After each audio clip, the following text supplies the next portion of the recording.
takes it the way that leads on high and close about the desert.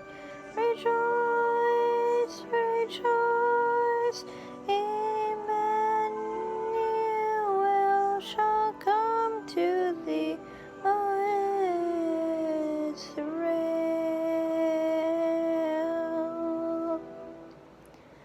Oh, come, thou days break from on high, and cheer us by drawing nigh. Disperse the gloomy clouds of night, and death's dark shadow put to flight. Rejoice, rejoice, Emmanuel shall come to thee, O Israel.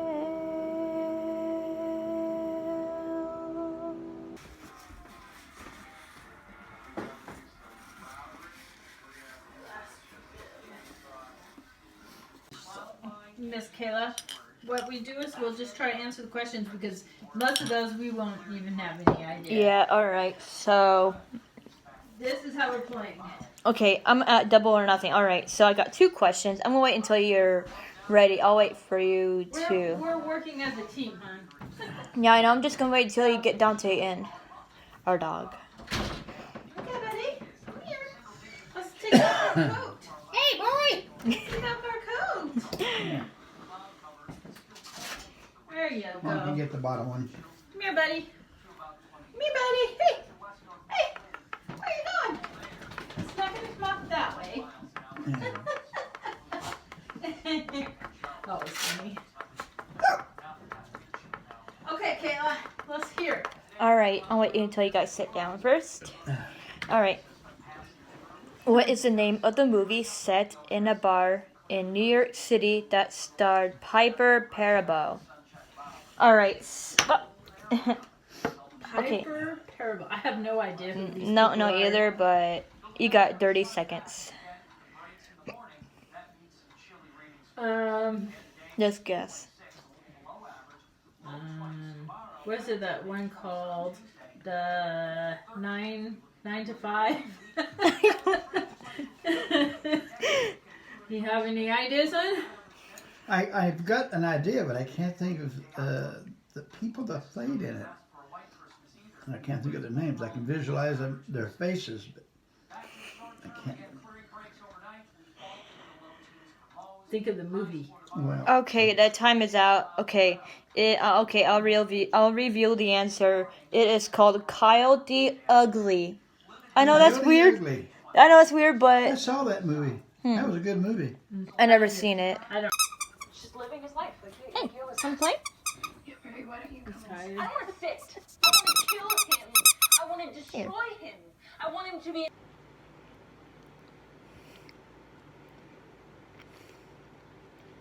So today was Dante's birthday, and pretty much he had the best birthday ever. And I gave him one of those squeak toys like you saw in the beginning, and I got him some dog treats, which are kind of like those Oreo kind, but they're not chocolate though. It's like made of something and something white with something brown. I don't know what it is, but at first he didn't seem to like it, and I told him to try it and he ate it up. So yeah. Hard to believe I have a 5-year-old baby with me. Wow. I don't want my kid to get old. Kid, aka my dog.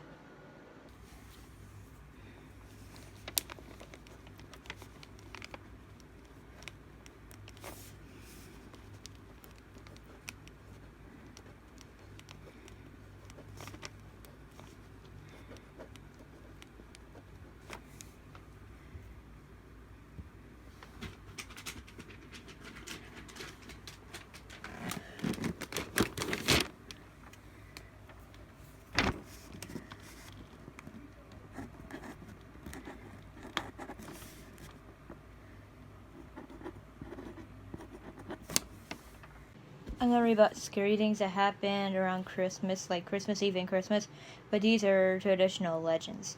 Alright, so I'm gonna read fast because I don't want this video to be long. Okay, so Bill Snickle. Hailing from Germany, Bill Snickle is a creepy looking figure covered in patchwork rags to keep his identity secret. He also wears furs and threatens children by carrying a switch.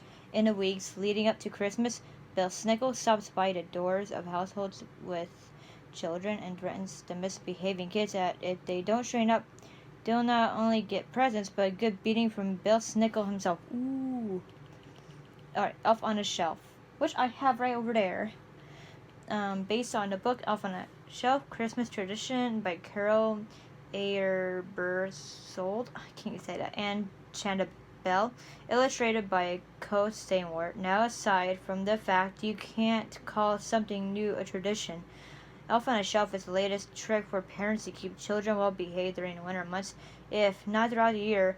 A mix of Yo Lads and Bill Snickle, only without the corporal punishment.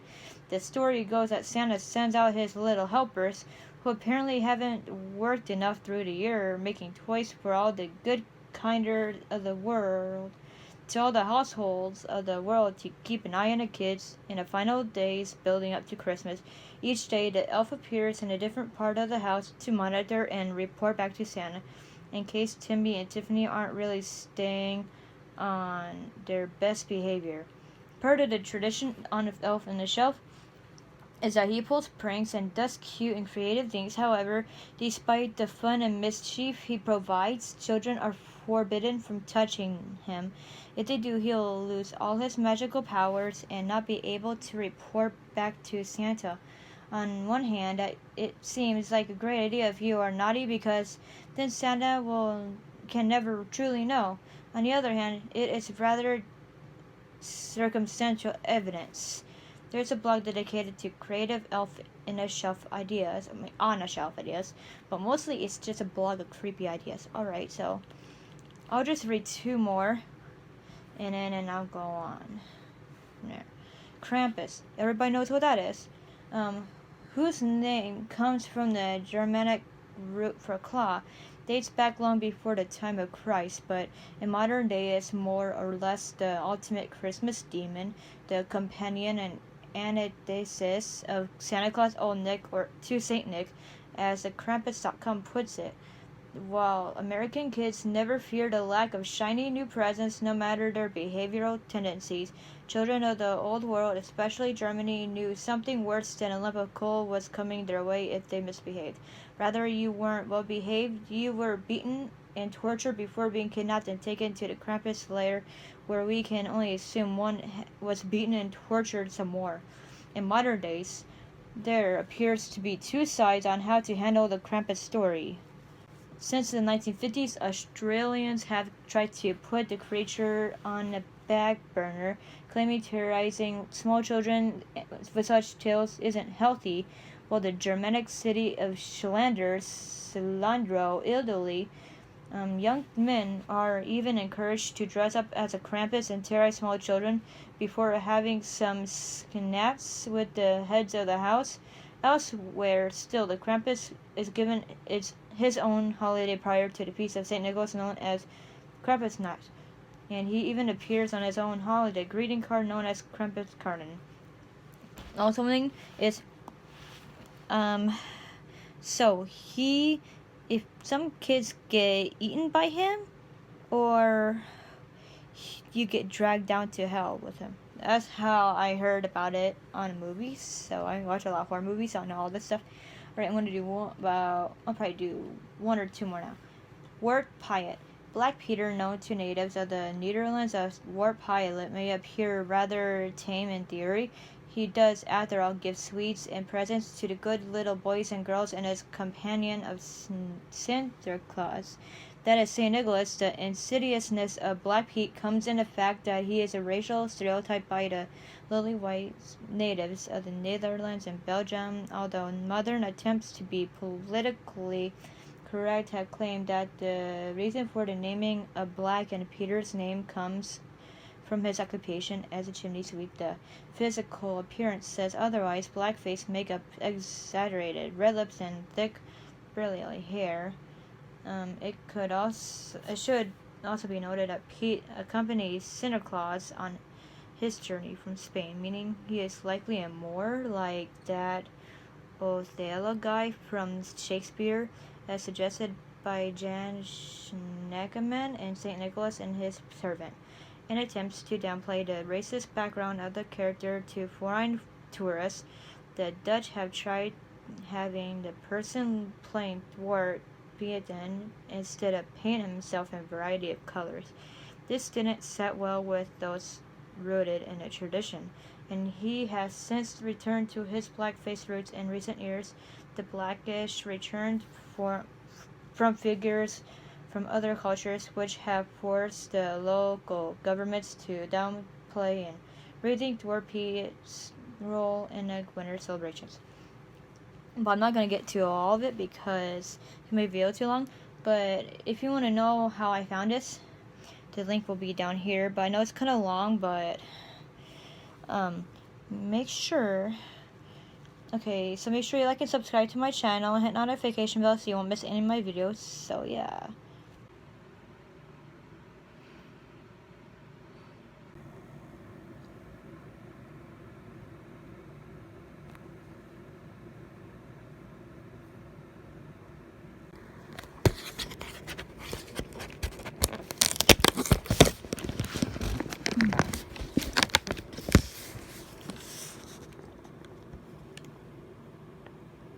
So today is the 13th. So it's right here. Happy St. Lucy's Day. Who was St. Lucy? Where was her day celebrated? Alright, let's look up. Okay, so this is gonna be long. So it's Christmas in Sweden. So if you want to figure out where I found this, I'll show you after I get rid of reading this. I had to read 2 paragraphs because it's gonna take too long. Around Christmas time in Sweden, one of the biggest celebrations is St. Lucia's Day, or St. Lucy's Day. On December 13th, that celebration comes from stories that were told by monks who first brought Christianity to Sweden. St. Lucia was a young Christian girl who was martyred, killed for her faith.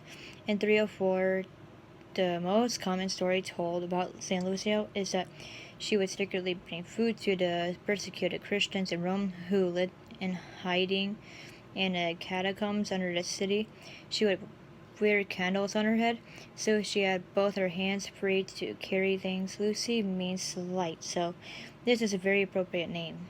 So if you're wondering where I got this from, it's from whitechristmas.com/cultures/sweden.html. So you click on that, and actually you type it in, and there you go. That's how you get there. Okay, so don't forget to like and subscribe to my channel, hit notification bell just like I said in the beginning, and I hope you have a good rest of your day, afternoon, evening, whatever it is. So yeah, bye.